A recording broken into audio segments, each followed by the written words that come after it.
भारत की एक ऐसी जगह जहां पर बूढ़े माँ बाप को उनकी ही औलादें मार देती है। परंपरा के नाम पर यह कैसा मौत का खेल है? क्या ये अजीबोगरीब प्रथा भारत में अब भी चल रही है? जय हिंद, जय भारत।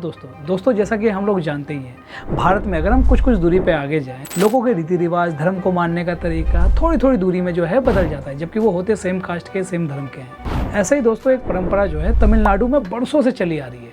यहाँ पर परंपरा के नाम पर अपने बूढ़े माँ बाप को मार देते हैं। ये सुनने में थोड़ा सा अजीब लगे, पर हाँ ये सच है कि वहाँ पर अब भी ये प्रथा जो है चल रही है। अगर हम इस प्रथा के नाम की बात करें तो इस प्रथा का नाम है ठलाई कुठल। अंग्रेजी में इसको सेनेसाइड नाम से जाना जाता है, जिसका अर्थ होता है बूढ़ों को मारना। दोस्तों यह प्रथा दक्षिण भारत के कुछ हिस्सों में बहुत समय से, मतलब कि सदियों से चला हुआ आ रहा है। इसकी शुरुआत कब हुई इसका अंदाजा लगाना मुश्किल है, और अब भी जो ये प्रथा दक्षिण भारत के कुछ हिस्सों में चलती हुई आ रही है। ये प्रथा गरीबी और परंपरा का एक मिश्रण होता है। ये एक दूसरे से लिंक होते हैं, गरीबी और परंपरा से। ये कैसा है हम ये आगे बात करते हैं, पर दोस्तों पहले हम बात करते हैं कि इस परंपरा में किन बुजुर्गों को मारा जाता है। अगर इस प्रथा के नियम की अगर हम बात करें तो इस प्रथा में सिर्फ उन्हीं बुजुर्गों को मारा जाता है जिनकी एज बहुत ज़्यादा हो जाती है, जैसे कि वो बिस्तर पे पड़े हुए हैं, या फिर वो कोमा में जा चुके हैं, या फिर वो मरने के कगार पे हैं। जैसा कि दोस्तों आमतौर पर होता है कि ज़्यादा उम्र के कारण या फिर बीमारी के कारण कोई जो है खटिया पकड़ लेता है या बिस्तर पकड़ लेता है, बिस्तर में ही मल त्यागना सब चीज़ होता है, तो उन बुजुर्गों को ये टारगेट करते हैं। मतलब कुल मिलाकर के जिनकी कंडीशन समझ लो कि मरने के कगार पर होती है, तो उन बुजुर्गों को इस प्रथा के नियम के अनुसार वो लोग मार देते हैं। अब यहाँ पर एक चौंकाने वाली बात ये भी है कि इसमें जो मारने का तरीका होता है वो भी जो है इन लोगों ने डिसाइड करके रख रखा है कि बुजुर्गों को जो है किस तरीके से मारना है। दोस्तों ये शब्द बोलने में मुझे भी अजीब सा लग रहा है कि मारना ये बहुत ही बड़ा शब्द है, पर इसकी जानकारी भी देना जरूरी है। इसमें जो बुजुर्गों को मारा जाता है वो अलग अलग तरीके से मारा जाता है। जैसे कि कोई बुजुर्ग अंतिम सांस गिन रहा है तो उसे सबसे पहले तेल से नहलाया जाता है, उसके बाद उसे नारियल का पानी पीने को दिया जाता है, उसके बाद तुलसी का जूस और फिर दूध दिया जाता है। इस ड्रिंक को थलाई कुठल परंपरा के अनुसार मौत से पहले की ड्रिंक माना जाता है। इस ड्रिंक को पीने के बाद उस बुजुर्ग आदमी के शरीर का पूरा तापमान नीचे गिर जाता है, जिससे वो ठंड से या फिर हार्ट अटैक से मर जाता है। इसके अलावा बुजुर्गों को मारने के और भी तरीके होते हैं। साउथ इंडिया में एक मुरुकुरु नाम की नमकीन पाई जाती है, वो कठोर होती है।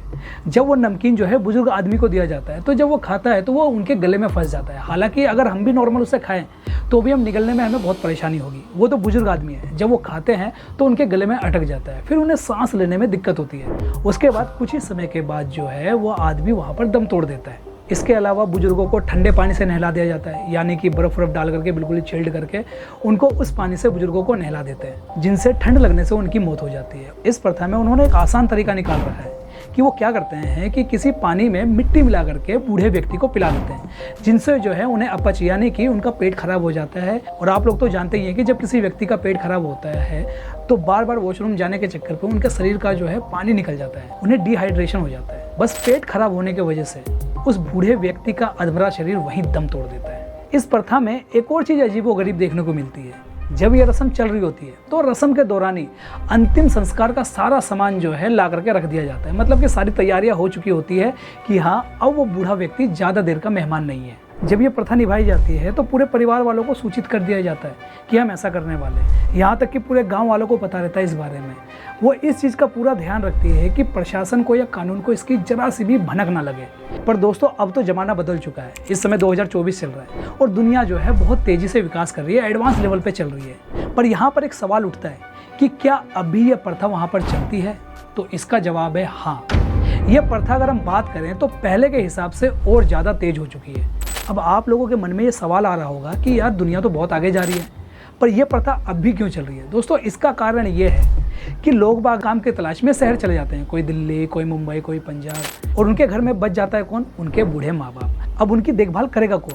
बस इसीलिए वो लोग थलाई कुठल परंपरा का इस्तेमाल करते हैं। दोस्तों ऐसा नहीं कि जो काम पे गए सिर्फ वही लोग करते हैं। जो लोग गरीबी से जूझ रहे हैं, जो अपने बूढ़े माँ बाप का इलाज नहीं करा पाते, जिनके पास पैसा नहीं होता, वो लोग भी इस प्रथा को अपनाते हैं और अपने माँ बाप को मार देते हैं। इस प्रथा को कानूनी रूप से अवैध घोषित कर दिया गया है। ये प्रथा तो सबको पता था कि सदियों से चली हुई आ रही है, पर पूरी तरीके से लोगों के पास ये बात नहीं गई थी।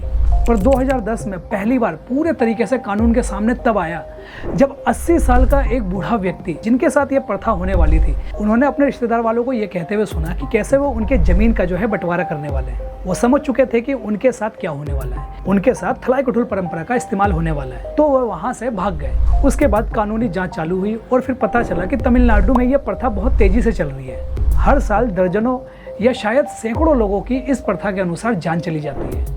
2010 में विरुद्धनगर जिले में एक एक्सपो हुआ जहां पर जो है इस मुद्दे को उठाया गया। उसके बाद प्रशासन ने वरिष्ठ नागरिकों की निगरानी के लिए अधिकारियों की टीम का गठन किया।